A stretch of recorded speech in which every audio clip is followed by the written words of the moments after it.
comment est-ce qu'on sait ce qu'on sait? Ça a l'air simple comme question, mais c'est fondamental.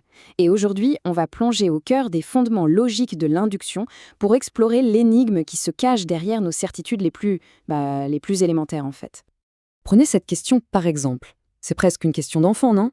Et pourtant, elle nous emmène direct au cœur d'un des plus grands casse-têtes de la philosophie, le fameux problème de l'induction. On est tous convaincus que le soleil va se lever demain, c'est une évidence. Mais si on y réfléchit, sur quelle base logique est-ce que ça repose vraiment?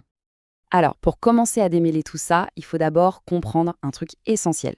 Comment notre esprit arrive à des conclusions. En gros, il y a deux grandes voies, deux chemins que notre raisonnement peut prendre pour arriver à la connaissance. Et voilà ces deux chemins. D'un côté, on a la déduction. C'est le chemin de la certitude, si vous voulez. On part d'une grande règle générale et on l'applique à un cas précis. C'est sûr, c'est carré. Et de l'autre côté, il y a l'induction. Là, c'est un peu plus aventureux. On part d'observations particulières pour essayer de construire une règle générale. Alors, le raisonnement déductif, c'est du solide. C'est logique à 100%. Si les affirmations de départ, ce qu'on appelle les prémices, sont vraies, alors la conclusion qui en découle est forcément, inévitablement, vraie. Il n'y a aucune place pour le doute. Regardons un exemple. C'est l'exemple classique. Prémisse numéro 1. Tous les êtres humains sont mortels. C'est notre règle générale. Prémisse 2. Mohamed est un être humain. C'est notre cas particulier. La conclusion? Elle est inévitable. Mohamed est mortel. C'est logique, c'est implacable, presque mathématique. Bon, maintenant, passons à l'autre chemin, l'induction. Et là, on change complètement de logique. Le but n'est plus d'appliquer une règle qui existe déjà, mais d'en créer une nouvelle à partir de ce qu'on observe autour de nous. C'est vraiment ça, le moteur de la découverte scientifique. Prenons un autre exemple, tiré de la source. Imaginez, on chauffe un morceau de fer, et hop, il se dilate. On en prend un deuxième, on le chauffe, il se dilate aussi. Un troisième, pareil. Au bout d'un moment, après avoir répété l'expérience, on va en conclure quoi?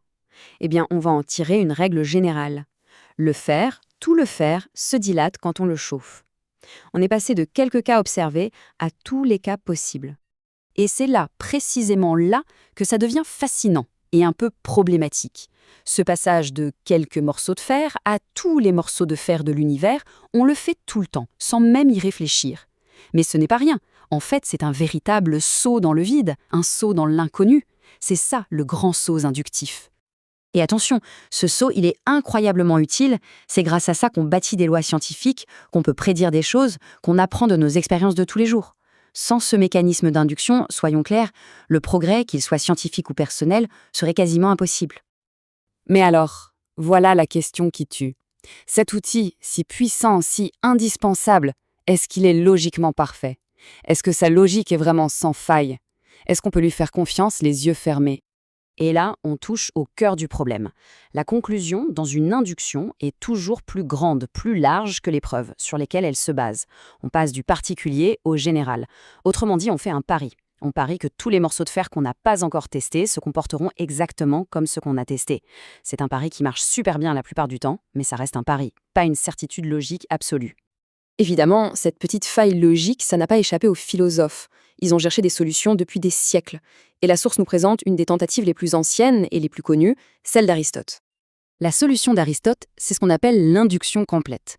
L'idée sur le papier est toute simple. Pour éviter de faire un saut dans l'inconnu, il suffit de s'assurer qu'il n'y a pas d'inconnu. Comment? En examinant absolument tous les membres d'un groupe, un par un, sans en oublier un seul. Le processus est super rigoureux. D'abord, on définit un groupe bien précis, un ensemble fini. Ensuite, on examine chaque individu de ce groupe, un par un. Et enfin, une fois qu'on a fait le tour de tout le monde, on peut tirer une conclusion générale. Et là, magie, cette conclusion est aussi solide et certaine qu'une conclusion déductive. Le saut a disparu. Mais il y a un énorme mais en fait. Comme le souligne bien la source, dès qu'on sort des petits groupes bien définis, cette méthode devient complètement impossible à appliquer. Imaginez pour prouver une affirmation comme « tous les humains sont X », il faudrait examiner chaque être humain qui a jamais vécu, qui vit aujourd'hui et même qui vivra dans le futur. C'est tout simplement infaisable. Alors, récapitulons. La seule forme d'induction qui soit 100% certaine est, dans la pratique, quasiment toujours impossible. Qu'est-ce qu'on fait alors? Revenons à notre monde, au monde de la science moderne. Et c'est là que ça devient vertigineux. Parce que la quasi-totalité de notre connaissance du monde réel, absolument tout, Des grandes lois de la physique jusqu'au fait de savoir que notre chaise ne va pas s'effondrer sous notre poids, tout ça repose sur cette induction incomplète, sur ce fameux pari logique. Ce socle qui semble si fragile d'un point de vue philosophique, c'est pourtant lui le moteur de toute la science, de toute la technologie et de notre apprentissage au quotidien. Ce qui nous laisse avec une question assez folle finalement. Si la forme de raisonnement qui nous est la plus utile, la plus fondamentale, n'est pas logiquement certaine, alors qu'est-ce que ça veut dire savoir quelque chose ? Peut-être que la notion de preuve scientifique, au fond, n'est pas une question de vérité absolue, mais plutôt une question de confiance. Une confiance incroyablement bien fondée, certes, mais une confiance qui repose toujours sur ce fameux saut dans l'inconnu.